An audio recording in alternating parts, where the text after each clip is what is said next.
एक बहुत ही इंटरेस्टिंग हदीस है जिसमें रसूलुल्लाह सल्लल्लाहु अलैहि वसल्लम ने फरमाया था कि क़यामत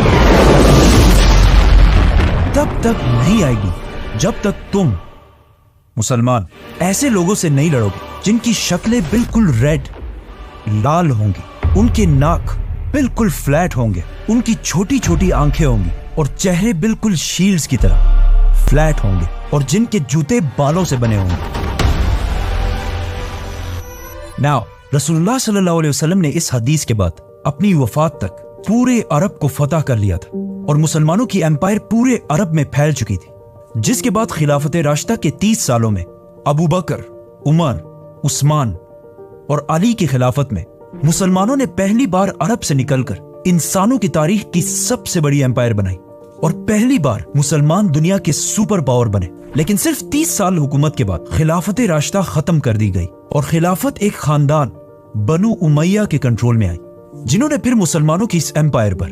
90 ईयर्स तक हुकूमत की और इसे राशिदून खिलाफत की इस साइज से बढ़ाकर इतने इलाके तक पहुंचा दिया। उमैया खिलाफत ने इतने बड़े इलाके को तो फतह कर लिया था, लेकिन बनु उमैया की खिलाफत में एक बहुत बड़ा मसला था कि यह खिलाफत सिर्फ और सिर्फ अरबों की थी, जिसमें नॉन अरब लोगों की कोई हैसियत नहीं थी। इस हद तक अरब कि इतनी बड़ी एम्पायर के बावजूद अरब हमेशा इस पूरी एम्पायर में बाकी अवाम से बहुत कम मिलते थे और किसी नॉन अरब को अरब से शादी करना इम्पॉसिबल था। और बनु उमैया की गवर्नमेंट में सारे पोस्ट सिर्फ अरबों के पास थे। ये उसी तरह था जिस तरह आज यूएई और सऊदी में पाकिस्तानियों और इंडियंस को ट्रीट किया जाता है। इस सब से तंग आकर उमैया खिलाफत के खिलाफ उनके मुल्क के अंदर से ही बगावत हुई और एक और खानदान अब्बासियों ने खिलाफत संभाली, जो रसूलुल्लाह सल्लल्लाहु अलैहि वसल्लम के चचा हजरत अब्बास रज़ियल्लाहु तआला अन्हु की औलाद थे। अब अब्बासियों के टाइम पर ही मुसलमानों की ताकत अपनी पीक तक पहुंची, जिसे वेस्ट में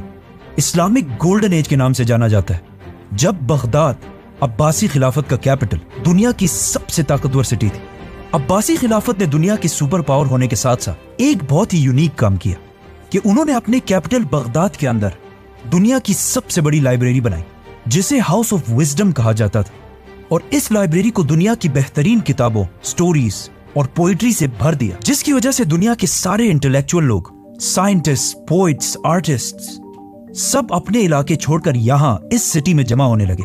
अब्बासी खलीफा ने इस हाउस ऑफ विजडम में एक पोर्शन ट्रांसलेशन के लिए बनाया, ताकि यहाँ पर लोग बैठकर दुनिया के पुराने अजीम लोगों की राइटिंग्स को अरबी जबान में ट्रांसलेट कर सके। और जब ये ट्रांसलेशन शुरू हुई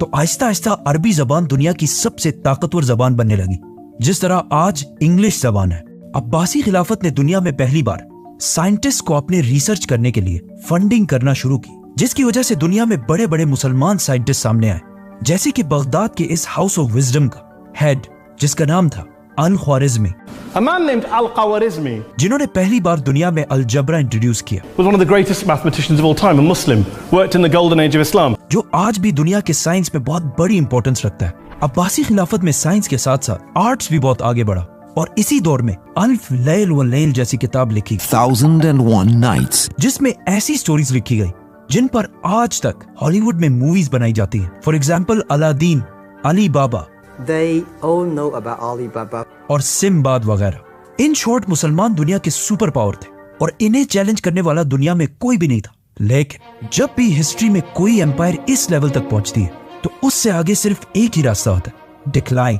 हुआ यूं कि अब्बासियों से पहले उमैया खिलाफत एज वी नो कि सिर्फ अरबों की खिलाफत थी, लेकिन अब्बासी खिलाफत उमैया से बिल्कुल ऑपोजिट थी। मतलब इस खिलाफत के दौर में एम्पायर के हर कोने से लोग गवर्नमेंट में शामिल थे, पर्शियंस, टर्क्स, ग्रीक सब। और एक अब्बासी खलीफा ने तो तुर्कों की एक बहुत पावरफुल फौज भी बनाई, सल्जूक फौज। और ये फौज टाइम गुजरने के साथ साथ इतनी स्ट्रांग हो गई कि इसने अब्बासी खिलाफत को मजबूत करने के बजाय खिलाफत का सारा कंट्रोल अपने हाथ में ले लिया, जिसके बाद खलीफा सिर्फ एक नाम का खलीफा था और मुल्क की सारी ताकत सल्जूक फौज के पास थी। ये ऐसा है जैसे आज किसी मुल्क का प्राइम मिनिस्टर सिर्फ नाम का प्राइम मिनिस्टर हो और मुल्क की सारी ताकत किसी और के पास हो।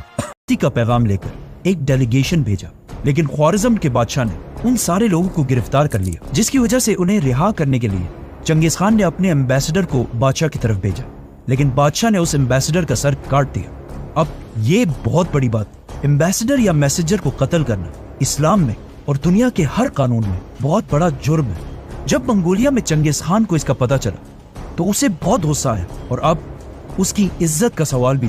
तो उसने अपनी सबसे बड़ी फौज 1,00,000 की फौज लेकर ख्वारिज़म की तरफ रवाना हुआ और यहाँ मुसलमानों और मंगोल्स के दरमियान अगले 100 साल की जंग शुरू हुई। चंगेज खान ने बहुत तेजी से ख्वारिज़म की इस पूरी एम्पायर को खत्म कर दिया और हर सिटी को फतह करने के बाद वहां की सारी पॉपुलेशन के सर काट दिए और फिर उनके पिरामिड्स बनाए ताकि पूरी दुनिया को पता चल जाए कि चंगेज खान से फड्डा लेना कोई आसान काम नहीं है। चंगेज खान के हमले से पहले ख्वारिज़म एम्पायर, जिसमें आज अफगानिस्तान, उज़्बेकिस्तान, ताजिकिस्तान जैसे इलाके हैं, इनकी आबादी 2 मिलियन 20 लाख के करीब थी और चंगेज खान के हमले के बाद अब यहाँ की आबादी सिर्फ 2 लाख रह गई थी। मतलब चंगेज खान ने 18 लाख मुसलमानों को शहीद किया था। इन इलाकों को फतह करने के बाद एक दिन चंगेज खान ने सारे मुसलमानों को एक मस्जिद में जमा किया और फिर खुद मिंबर पर चढ़ा और सारे मुसलमानों से कहा कि मैं तुम्हारे रब की तरफ से तुम पर अजाब बनाकर भेजा गया। इसके बाद मंगोलियन एम्पायर और भी बढ़ती गई और ऊपर रशिया को भी फतह कर लिया। लेकिन उसी दौरान मंगोलिया में चंगेज खान फौत हो और अपने बाद अपने बेटे उगुदाई को सबका बादशाह बनाया और अपनी पूरी एम्पायर को अपने बेटों में डिवाइड कर दी। लेकिन चंगेज खान के जाने के बाद भी मंगोल एम्पायर हर तरफ फैलती गई और आखिर बहुत साल बाद चंगेज खान के पोते हलाकू खान ने एक और बहुत बड़ी फौज तैयार की और उसे लेकर बगदाद अब्बासी खिलाफत के कैपिटल की तरफ बढ़ने लगा, जो उस वक्त दुनिया की सबसे बड़ी और सबसे पावरफुल सिटी थी। अब चाहिए तो ये था कि उस वक्त के मुसलमान यूनाइट होकर मंगोल से लड़ते, लेकिन उस वक्त के मुसलमान इतने फिरकों में डिवाइड हो चुके थे कि मंगोल एम्पायर से लड़ने से ज्यादा वो एक दूसरे से डिबेट्स और मुनाजरों में ज्यादा इंटरेस्टेड थे। हलाकू खान ने हर तरफ से बगदाद को घेर लिया और फिर आखिर 1258 बगदाद को मुसलमानों से छीन लिया और मुसलमानों के खलीफा को कत्ल कर दिया, जिसके बाद अब्बासी खिलाफत 500 साल तक हुकूमत करने के बाद हमेशा के लिए खत्म। बगदाद फतह करने के बाद हलाकू खान की फौज ने इतना खून बहाया कि कहा जाता है कि बगदाद में दरियाए फुरात का कलर मुसलमानों की खून की वजह से कई दिन तक बिल्कुल रेड, और रेड कलर के बाद यूफ्रेटिस रिवर का कलर ब्लैक हो गया, क्योंकि हलाकू खान ने बगदाद के हाउस ऑफ विजडम, जो दुनिया की सबसे बड़ी लाइब्रेरी थी, उसके सारे किताब जलाकर राख कर दिए और उन्हें दरिया में फेंक दिया, जिसकी वजह से दरियाए फुरात का कलर कई महीने तक बिल्कुल ब्लैक था। हिस्ट्री में मुसलमानों पर इतना सख्त टाइम कभी भी नहीं आया कि सिर्फ मुसलमानों को नहीं बल्कि इस्लाम की सबसे होली साइट्स को भी खतरा हो, क्योंकि अब्बासी खिलाफत को खत्म करने के बाद अब मंगोलों के सामने सिर्फ एक और सल्तनत थी, ममलूक सल्तनत, और अगर ये इसे भी हरा देते तो मक्का और मदीना का कंट्रोल भी मंगोल्स के पास चला जाता, तो वो 100%